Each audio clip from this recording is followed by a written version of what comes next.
నమస్తే, welcome to 6 TV. నేను రచన. Bulletin details చూస్తే తెలంగాణలో రాజకీయ వాతావరణం ఒక్కసారిగా హిట్ ఎక్కింది. ఇక ఫోన్ ట్యాపింగ్ కేసులో మాజీ సీఎం కేసీఆర్ ను ఇవాళ సిట్ విచారించనుంది.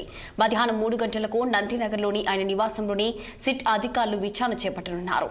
ఈ కేసులో ఇప్పటికే పలువురు కీలక అధికారులను విచారించిన సిట్ ఇప్పుడు కేసీఆర్ ను ప్రశ్నించడం రాజకీయంగా హాట్ టాపిక్ గా మారింది. ఇక ట్యాపింగ్ కు ఎవరు ఆదేశించారు, ఎవరిని టార్గెట్ తో ఆ వ్యవహారం జరిగింది అన్న కీలక అంశాలపై కేసీఆర్ ను వివరణ తీసుకునే అవకాశం కనిపిస్తుంది. ఇదిలా ఉండగా కేసీఆర్ విచారణ నేపథ్యంలో నందినగర్ పరిసరాల్లో భారీ భద్రత ఏర్పాటు చేశారు. సిట్ ప్రశ్నలతో ఈ కేసు ఏ మలుపు తిరుగుతుందన్న రాజకీయ వర్గాల్లో ఆసక్తి నెలకొంది.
తెలంగాణలో రాజకీయ వాతావరణం ఒక్కసారిగా హిట్ ఎక్కింది. ఫోన్ ట్యాపింగ్ కేసులో మాజీ సీఎం కేసీఆర్ ను ఇవాళ సిట్ విచారించనుంది.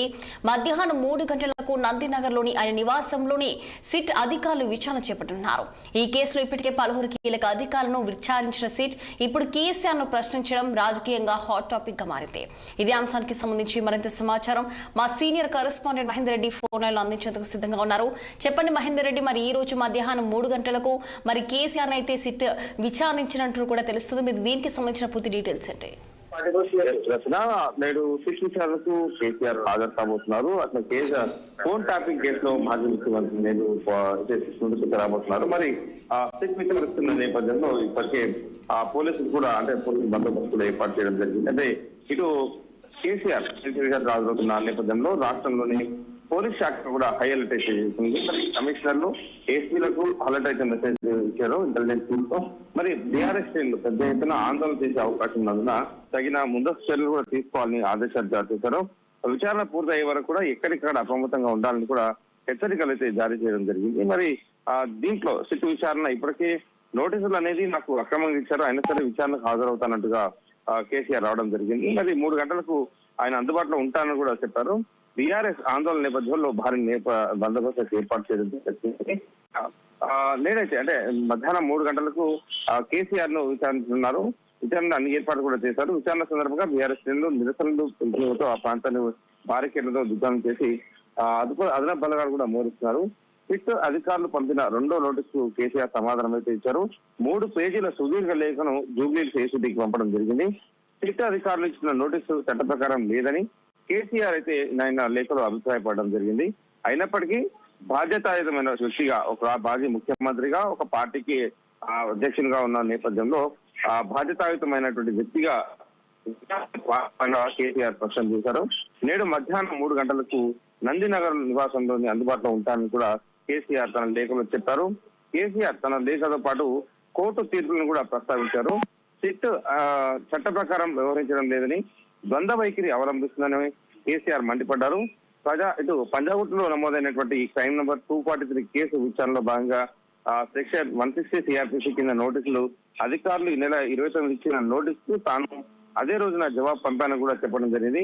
సెక్షన్ 160 ప్రకారం 65 ఏళ్లు వయసు పైబడిన వారిని విచారించాల్సి వస్తే వారు నివసిస్తున్నటువంటి ప్రదేశానికి దర్యాప్తు అధికారి వెళ్లి విచారణ చేపట్టాలని చట్టం స్పష్టంగా చెప్తున్నా కూడా సిట్ అధికారులు చట్టానికి వ్యతిరేకంగా వ్యవహరిస్తున్నారని, తాను ఎర్రబడిలో ఉంటున్నానని కేసు సంబంధించి తదుపరి సమాచారం ఏదైనా ఆ చిరునామాకి పంపాలని కూడా చెప్పినప్పటికీ పోలీసులు మాత్రం నందినగర్ లో మరి నోటీసులు వేయడం అనేది చట్ట వ్యతిరేకమైన కార్యకలాపం అనుకోవచ్చు. మరి ఈ రోజు అంటే 30న గుర్తు తెలియని వ్యక్తులు నందినగర్ వెళ్లి అక్కడ తన గురించి విచారించి తాను లేనని తెలుసుకొని గోడకు లేఖ అంటించడంపై కేసీఆర్ మాత్రం చాలా తీవ్ర అభ్యంతరం అయితే వ్యక్తం చేస్తున్నారు. మరి ఎర్రవల్లిలో ఉంటున్న విషయాన్ని స్పష్టంగా 29వ తేదీన ఏదైతే లేఖ సిట్కు రాశారో ఆ లేఖలో కూడా స్పష్టం చేయండి. అధికారులు ఎన్నికల అఫిడవిట్ అలాగే అసెంబ్లీ రికార్డుల ప్రకారం నందినగర్లు అధికార చిరునామా అవుతుందని పేర్కొంటూ కూడా అక్కడ నోటీసులు అందించడానికి ఖండించారు. మరి అసెంబ్లీ ఎన్నికల అఫిడవిట్ ప్రకారమే దర్యాప్తు అధికారులు వ్యవహరించాల్సి వస్తే సిద్దిపేట ఎమ్మెల్యే హరీష్ రావుకు ఆయన ఎన్నికల అఫిడవిట్ లో పేర్కొన్న సిద్దిపేటకి వెళ్లి నోటీసులు ఇవ్వాల్సి ఉంటుందని, మరి ఆయన కూడా హైదరాబాద్ లో నోటీసులు ఎందుకు ఇచ్చారని కూడా ప్రశ్నించారు. పోలీసులు అనుసరిస్తున్న ఈ జెండా వైఖరికి ఇది ఒక నిదర్శనం అని కూడా ఆయన లేఖలో స్పష్టం చేయడం జరిగింది. మరి సెక్షన్ 160 సిఆర్పిసి నోటీసులకు సంబంధించినటువంటి సత్యేంద్ర కుమార్ వర్సెస్ సిబిఐ కేసులో సుప్రీంకోర్టు ఇచ్చిన ఉత్తర్వులను కేసీఆర్ ప్రస్తావించడం జరిగింది. అన్ని రాష్ట్రాలు కేంద్రపాలిత ప్రాంతాల్లో ఒకే విధమైన ప్రమాణాలు పాటించాలని సుప్రీంకోర్టు స్పష్టంగా పేర్కొందని, మరి సిఆర్పిసి 160 ప్రకారం నోటీసులు ఇస్తున్నప్పుడు సిఆర్పిసి సెక్షన్ 62(2) కూడా దర్యాప్తు అధికారులు చదువుకొని ఉండాల్సిన వాళ్ళు కూడా ఒక వ్యాఖ్యానించడం జరిగింది. వాళ్ళని తెలుస్తూ మరి నోటీసు ఎవరికి ఇవ్వదలుచుకున్నారో ఆ వ్యక్తి నివసిస్తున్న ప్రదేశానికి వెళ్లి అందించాల్సింది పోయి ఎక్కడో మరొక చోట నోటీస్తే అది సబబు కాదు అనేటట్టుగా పోలీసులను అదే ఏదైతే అధికారులను వచ్చి ఆయన ఎండగట్టడం జరిగింది. మరి చట్టాన్ని అతిక్రమించి తాను ఉండనని అదే ప్రదేశానికి వెళ్లి గోడపై ఎలా అంటిస్తారని కూడా ఆయన ప్రశ్నించారు. మరి చట్టం దృష్టిలో అది నోటీసే కాదని కూడా ఆయన ఒక వివరణ అయితే ఇవ్వడం జరిగింది. అయినప్పటికీ చట్టాన్ని గౌరవిస్తాను కాబట్టి విచారణకు వస్తానని చెప్పారు. భారత రాజ్యాంగం పౌరులకు ఆర్టికల్ 21 ప్రకారం కల్పించినటువంటి ఈ వ్యక్తిగత స్వేచ్ఛ ఆర్టికల్ 14 ప్రకారం చట్ట సమానత్వం అనే అంశాలను కూడా స్థితి ఉల్లంఘించిందని లేఖలో కేసీఆర్ అయితే ఆరోపించడం జరిగింది. మరి ఇప్పుడు శిక్షాధికారులు కోర్టు చర్య అంటే కోర్టు విచారణ కిందకే వస్తారని కూడా ఆయన చెప్పడం జరిగింది. అయితే తాను జూబ్లీహిల్స్ పోలీస్ స్టేషన్ పరిధిలో నివసించినప్పుడు అసలు తన నోటీసు ఇచ్చే అధికారమే జూబ్లీహిల్స్ పోలీసులకు లేదని కూడా ఆయన నిన్నంతా కూడా ఈ లేఖలో ఆయన వాదించడం జరిగింది. మరి చట్ట విరుద్ధమైన నోటీసులకు తాను కట్టుబడి ఉండాల్సిన అవసరం లేదని కూడా చెప్పారు. మరి ఇలాగే విడమూర్తి వర్సెస్ ఆంధ్రప్రదేశ్ కేసులో 60 ఏళ్ల పైబడిన వృద్ధులు, వికలాంగులు, మహిళలను వారు నివసిస్తున్న చోటే విచారణ జరపాలని హైకోర్టు స్పష్టంగా పేర్కొందని కూడా కేసీఆర్ అయితే గుర్తు చేశారు. శాసనసభ రికార్డుల ప్రకారం చిరునామా చూసి నోటీసు ఇచ్చామని చెప్తున్నప్పటికీ నోటీసు ఇచ్చే సమయానికి పోలీస్ స్టేషన్ పరిధిలో నివాసం ఉండాలని గుర్తు చేశారు. అయితే తాను కొన్నేళ్లుగా అంటే గత 15 ఏళ్లుగా ఎర్రవల్లిలో నివాసం ఉంటున్న విషయం అందరికీ కూడా తెలిసిందేనని, చట్ట ప్రకారం తనను విచారించాల్సి వస్తే ఎర్రవల్లికి రావాల్సి ఉంటుందని కూడా ఆయన చెప్పడం జరిగింది.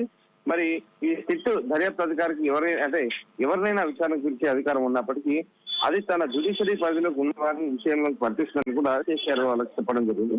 మరి తాను జూబ్లీహిల్స్ పరిధిలో నివసించడం లేదని గుర్తు చేశారు. మరోసారి ఆ లేఖలో ఆంధ్రప్రదేశ్ హైకోర్టు తరహా ఉత్తర్వులే ఢిల్లీ, హిమాచల్ హైకోర్టు సైతం ఇచ్చాయని కూడా ఆయన చెప్పడం జరిగింది. సో ఇటకెళ్ళకు అంటే మొత్తంగా కూడా ఇచ్చినటువంటి నోటీసులను ఆయన తప్పుపడుతూనే ఉన్నాడు. మరి జూబ్లీహిల్స్ పోలీస్ స్టేషన్ కు వెళ్ళడమా లేక నందినగర్ విచారణకి వెళ్దామా అనే అంశంపై కూడా నిన్న సుదీర్ఘ చర్చలు అయితే జరిపారు ఇటు సీనియర్ నేతలతో, అడ్వకేట్తో. మరి పిఎస్కి వెళ్ళడం వల్ల పార్టీకి ప్లస్ అవుతుందని అత్యధికులు భావించారు. అయితే ఈ విషయాన్ని జరిగేది 2వ అంతస్తులో కావడం వల్ల మెట్లు ఎక్కి right. Thank you Mahender.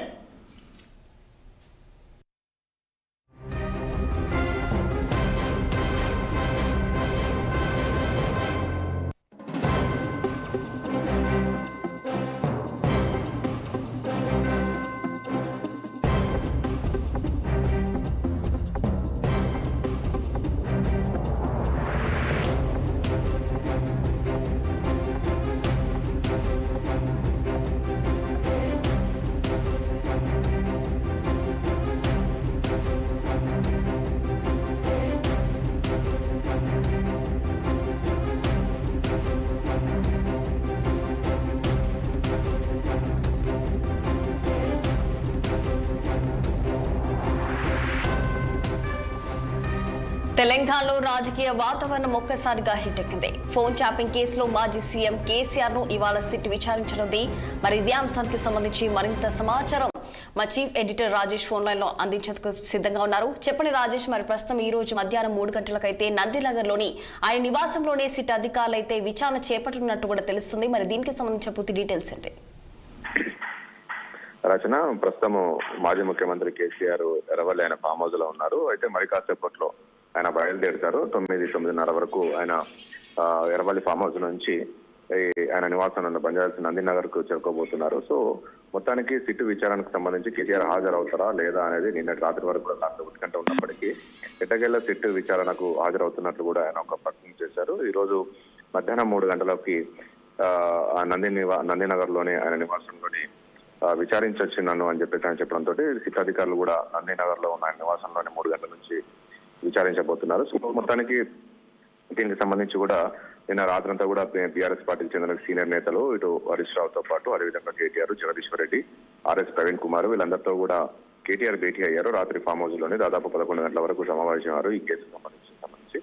So మొత్తానికి కేసీఆర్ ఫామ్ హౌస్ నుంచి హైదరాబాద్ కు వస్తున్న సమయంలో కూడా ఎక్కడ ఎలాంటి అవాంఛనీయ సంఘటనలు జరగకుండా అక్కడ ఎస్పీలకు కూడా డీజీపీ అలర్ట్ చేశారు. ఎందుకంటే ఈరోజు బీఆర్ఎస్ పార్టీ ఆందోళనకు పిలుపునిచ్చింది రాష్ట్ర వ్యాప్తంగా. ఎందుకంటే కేసీఆర్ ని ఈ సిట్టు విచారణ అనేది ఇదంతా కేవలం ఒక రాజకీయ కక్షలో భాగంగానే విచారణ చేస్తున్నారు అనేది ఈ రోజు బీఆర్ఎస్ పార్టీ ప్రధానంగా ఆరోపిస్తున్న నేపథ్యంలో దీనికి నిరసనగా ఈ రోజు ఆందోళనకు పిలుపునిచ్చారు. సో ఈ నేపథ్యంలోనే ఆయన మార్గ మధ్యంలో వస్తున్నా కూడా ఆందోళనకు జరగకుండా ఎవరు కాకుండా ఆయనకు పోలీసులు కూడా ఇలాంటి అవాంఛనీయ సంఘటనలు జరగకుండా పద్ధతి ఏర్పాటు చేశారు. సో ఉదయం ఆయన బయలుదేరుతాడు. ఆయనతో పాటు కొంతమంది సీనియర్ నాయకులు వీళ్ళందరూ కూడా ఒక ర్యాలీగా ఆయన హైదరాబాద్కి అయితే చేరుకుంటారు. నందినగర్ చేరుకొని ఈ రోజు 3 గంటల నుంచి విచారణ కొనసాగుతుంది. సో మొత్తానికి ఈ ఫోన్ ట్యాపింగ్ కేసుకు సంబంధించి విచారణ ఏదైతుందో ఇప్పటికే బీఆర్ఎస్ పార్టీకి చెందిన సీనియర్ నాయకులు హరీష్ రావు కావచ్చు, అదేవిధంగా కేటీఆర్, సంతోష్ రావును వీళ్ళని విచారించారు. ఇక మనం ముందు నుంచి కూడా చెప్తూ ఉన్నాం ఈ యొక్క సిట్ విచారణ నోటీసులు అనేది చివరిగా కేసీఆర్ కు చేరుకుంటుందని కూడా మనం చెప్పాము. ఈ నేపథ్యంలో కేసీఆర్ గారు నోటీసులు ఇచ్చారు. మరి ఈ రోజు టోటల్ గా అంటే ఇదంతా కూడా కేసీఆర్ చుట్టూ తిరుగుతుంది కాబట్టి ఎందుకంటే ఈయననే ముఖ్యమంత్రిగా ఉన్నాడు 10 ఏళ్ల పాటు.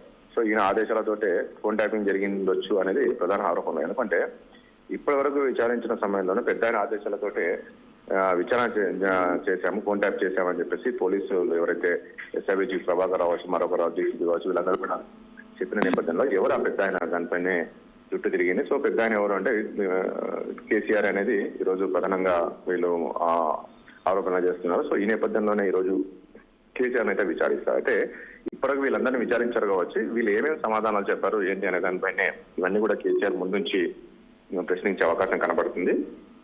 ఇంకైతే ఎందుకు ఫోన్ ట్యాప్ చేశారు అనే దానిపైన కూడా కేసీఆర్ ను ప్రశ్నించబోతున్నారు. ఎందుకంటే ఎలక్షన్ సమయంలో దాదాపు 8,000 ఫోన్స్ ట్యాప్ చేశారనేది ప్రధాన ఆరోపణ. ఆ 8,000 ఫోన్స్ ట్యాప్స్ ఎవరు అంటే ప్రతిపక్ష నాయకుల ఫోన్ కావచ్చు, అదేవిధంగా ఇటు కొంతమంది జడ్జిలే కావచ్చు, అదేవిధంగా వ్యాపారవేత్తలే కావచ్చు, సినీ ప్రముఖులన్నీ ఫోన్ ట్యాప్ చేశారనేది ప్రధానమైన ఆరోపణ. అందులో ముఖ్యంగా గతంలో పిసిసి ప్రెసిడెంట్ ఉన్న రేవంత్ రెడ్డి ఫోన్ కూడా ట్యాప్ చేశారనేది ప్రధాన ఆరోపణ. రాజేష్, మరి ప్రస్తుతం బీఆర్ఎస్ వర్కింగ్ ప్రెసిడెంట్ కేటీఆర్ అవ్వచ్చు, అలాగే హరీష్ రావుని, సంతోష్ కుమార్ వీళ్ళని ఉదయం నుంచి సాయంత్రం వరకు కూడా ఆ సిట్ విచారణ అయితే కొనసాగింది. 7 గంటల పాటు 8 గంటల పాటు కూడా జరిగింది. మరి కేసీఆర్ కి అనారోగ్యం వల్ల కూడా మరి ఫామ్ హౌస్ అంటే జూబ్లీహిల్స్ సిట్ కార్యాలయానికి కాకుండా మరి తన నివాసంలోనే మరి విచారణ చేపట్టాలనే విధంగా కూడా ఆదేశించడం జరిగింది. మరి ప్రస్తుతం అయితే నివాసంలోనే విచారణ అయితే 3 గంటలకు అయితే ప్రారంభం అవుతుంది కాబట్టి మరి ఎన్ని గంటల వరకు అయితే విచారించే అవకాశం కూడా ఉంది? అదే ఎందుకంటే ఆయన ఏజ్ రీత్యా కాబట్టి వీళ్ళందరికీ ఎందుకు నోటీసులు మీరు సిట్ కార్యాలయం కావాలన్నది ఏజ్ రీత్యా అంటే దాదాపు 65 సంవత్సరాలు దాటింది కాబట్టి సిఆర్పిసి 160 సెక్షన్ ప్రకారంగా ఆ ఏజ్ ఉండే వాళ్ళను ఎక్కడైతే వాళ్ళు ఉంటారో అక్కడే విచారించడానికి ఈ యొక్క చట్టం చెప్తుంది, ఈ సెక్షన్ చెప్తుంది. సో ఈ నేపథ్యంలోనే ఆయనను ఈరోజు 3 గంటలకు విచారణ అన్నారు. 3 గంటల తర్వాత దాదాపు ఉండొచ్చు. మనం చూసాం గతంలో సంతోష్ రావు విచారించినప్పుడు 3 గంటలకు విచారణ స్టార్ట్ చేస్తే అనేది దాదాపు 9 గంటల వరకు ఉంది, దాదాపు 6 గంటల పాటు. సో మా కేసీఆర్ ను కూడా ఆ రకంగానే 3 గంటల నుంచి దాదాపు ఒక 3 నుంచి 4 గంటలు విచారించే అవకాశం ఉంటుంది. ఎందుకంటే ఆయన ఎక్కువగా టైం కూడా విచారించారు. ఎందుకంటే ఆయన ఆరోగ్య రీత్యా, ఏజ్ రీత్యా అట్లా 8 గంటలు 8 గంటలతో 7 గంటలు విచారించారు. అవసరం అనుకుంటే మళ్ళీ నెక్స్ట్ డే మరొక నోటీస్ పంపించి విచారిస్తారు తప్ప దాదాపు మనకున్న సమాచారం ప్రకారం దాదాపు ఒక 3 నుంచి 4 గంటల పాటు విచారించే అవకాశం కనబడుతుంది. ఈ కేసుకు సంబంధించి కేసీఆర్ విచారించిన తర్వాత ఈ కేసు కూడా ఒక కొలిక్కి వచ్చే అవకాశం ఉంటుంది. ఎందుకంటే మొత్తము దీనికంతా కూడా రాష్ట్ర ముఖ్యమంత్రి కేసీఆర్ కాబట్టి సో కేసీఆర్ ఆదేశాల మేరకు ఈ యొక్క ఫోన్ ట్యాపులు జరుగుతాయనేది వాళ్ళ ప్రధాన ఆరోపణ. సో మరి కేసీఆర్ ఏ అంశాలు విచారించబోతున్నారు ఏంటి అనేది కూడా చూడాల్సింది. ఇప్పటివరకు నేను చెప్పినట్లు ఇంతమందిని విచారించారు కాబట్టి దాదాపు 270 మంది దాకా విచారించారు ఈ కేసు సంబంధించి విచారించారు కాబట్టి వీళ్ళ ఆన్సర్స్ బట్టి ఈ రోజు కేసీఆర్ కూడా కొన్ని క్వశ్చన్ చేసే అవకాశం ఉంటుంది. మరి కేసీఆర్ ఎలాంటి సమాధానాలు చెప్తారు ఏంటి అనేది చూడాల్సి ఉంటుంది. మరి కేసీఆర్ రాకపోవచ్చు, లీగల్ ఒపీనియన్ తీసుకోవచ్చు అని అందరం నిన్నటి వరకు అనుకున్నాం. కానీ నా రాత్రి అనుగుణంగా లేదు, సిట్ విచారణకు హాజరవుతాను, మీరు వచ్చి విచారించుకోవచ్చు అని చెప్పేసి కేసీఆర్ ప్రెస్ నోట్ రిలీజ్ చేయడంతో సో మొత్తానికి సిట్ కూడా అన్ని ఏర్పాట్లు అయితే చేసుకుంటుంది. కేసీఆర్ ను ఏమేమి విచారించాలి, ఏంటి, ఏ అంశాలను క్రోడీకరించాలి అనే దానిపైన. ఎందుకంటే గతంలో ప్రధానంగా పీసీసీ ప్రెసిడెంట్ ఉన్న రేవంత్ రెడ్డి ఫోన్ ట్యాప్ చేశారనేది ప్రధాన ఆరోపణ ఉంది. కాబట్టి ఇవన్నీ ఫోన్లు మీరు ఎందుకు ట్యాప్ చేయాల్సి వచ్చింది, ఏంది అనేది కూడా క్వశ్చన్ చేసే అవకాశం ఉంటుంది. సో ఇది ఏమైనప్పటికీ రాష్ట్ర వ్యాప్తంగా టీఆర్ఎస్ ఆందోళనకు పిలుపునిచ్చినప్పటికీ ఎక్కడికక్కడ వాళ్ళని కొంత హౌస్ అరెస్ట్ కూడా చేస్తున్నారు, ఎక్కడ ఎలాంటి అవంచనీయ సంఘటనలు జరగకుండా. చూడాలి మరి ఎట్లా ఉంటుంది ఏంటి విచారణ అనేది. ఎందుకంటే రాష్ట్ర వ్యాప్తంగా కూడా ఈ రోజు ఫోన్ ట్యాపింగ్ విషయం సంబంధించి కేసీఆర్ విచారించబోతున్నారు కాబట్టి మొత్తం రాష్ట్ర ప్రజలంతా కూడా ఇటువైపే చూస్తున్నారని కూడా చెప్పుకోవచ్చు. నిజంగా విచారణ జరిగిందా లేదా చూడాల్సి ఉంటుంది. ఇదంతా కూడా ఒక రాజకీయ కక్షలో భాగంగానే వేధిస్తున్నారనేది ఈ రోజు బీఆర్ఎస్ పార్టీ చెప్తుంది. ఎందుకంటే ఒక మున్సిపాలిటీ ఎన్నికలు ఉన్నాయి కాబట్టి మున్సిపల్ ఎన్నికల్లో డైవర్ట్ చేయాలి. ఎందుకంటే ప్రజలకు ఇచ్చిన హామీలు అమలు చేయట్లేదు కాబట్టి మేము ఎక్కడ ప్రశ్నిస్తామో కాబట్టి ఇవన్నీ కూడా ప్రజలకు వెళ్లకుండా ఉండాలంటే ఏం చేయాలంటే ఇలాంటి డైవర్ట్ చేయాలనేది ఈ రోజు వీళ్ళు ఆరోపణ చేస్తుంది. కాబట్టి చూడాలి ఎలా ఉండబోతుంది ఏంటి విచారణ, ఎన్ని గంటల పాటు విచారిస్తారు అనేది. Right, thank you for the updates Rajesh.